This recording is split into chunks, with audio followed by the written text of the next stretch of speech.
화를 다스리는 일은 어른에게나 아이에게나 어렵습니다. 화를 잘 내는 사람이 있으면 가까이 가기를 꺼려합니다. 화는 불처럼 강력한 에너지를 주변에 보내는데요. 그래서 주변과 관계를 파괴하기 때문입니다. 화는 어떤 자극이 주어졌을 때 마음이 감당하기 벅차다고 보내는 강한 신호입니다. 화는 끓어오르는 분노의 화산이 될 수도 있고 열기를 가득 품은 숯덩어리가 될 수도 있는데요. 화내는 사람의 기질과 성향뿐 아니라 상대방이 누구인가 어떤 상황인지에 따라 다르게 드러나기도 합니다.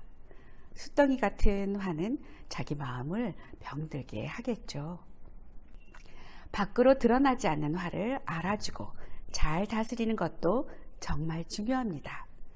마음이 병들기 시작해서 그 증세가 드러난 후에는 정말 마음이 많이 아픈 상태이거든요. 분노의 화산으로 표출되는 화는 속 시원하다는 표현처럼 마음속에 담아두지 않고 밖으로 쏟아져 나오는 것을 말합니다. 그럼 어떻게 될까요?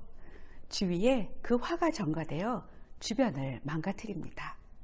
그 대상이 사랑하는 사람이 될 수도 있어 참 슬픈 일이 생기기도 합니다. 어떻게 하면 이 분노의 화를 다스릴 수 있을까요?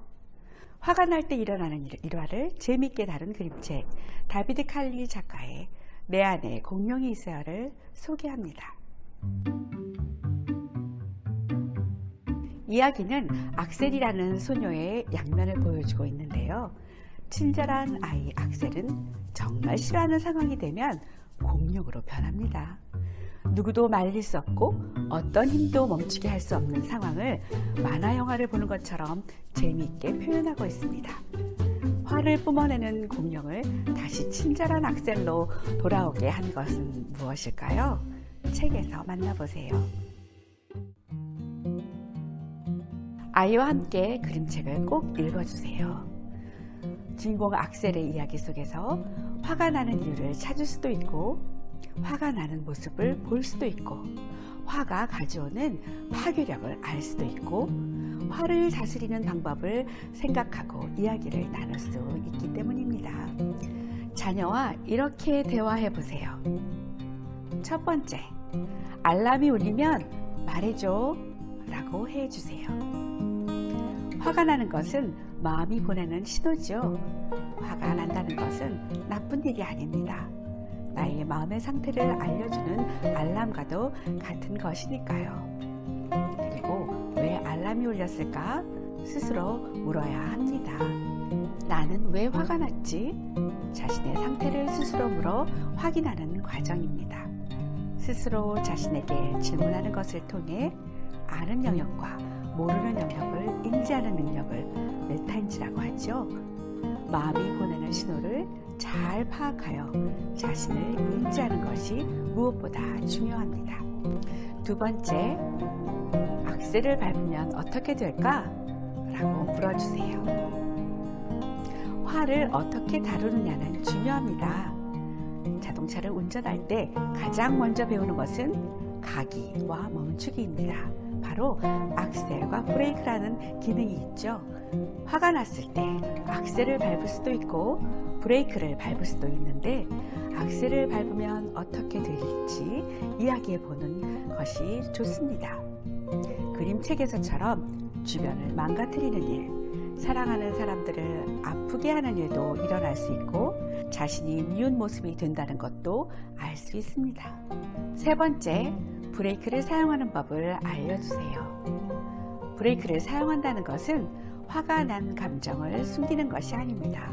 분노의 화산으로 표출하는 것이 아니라 스스로 화를 잘 다스리는 고도의 기술이라는 것을 알게 해주세요.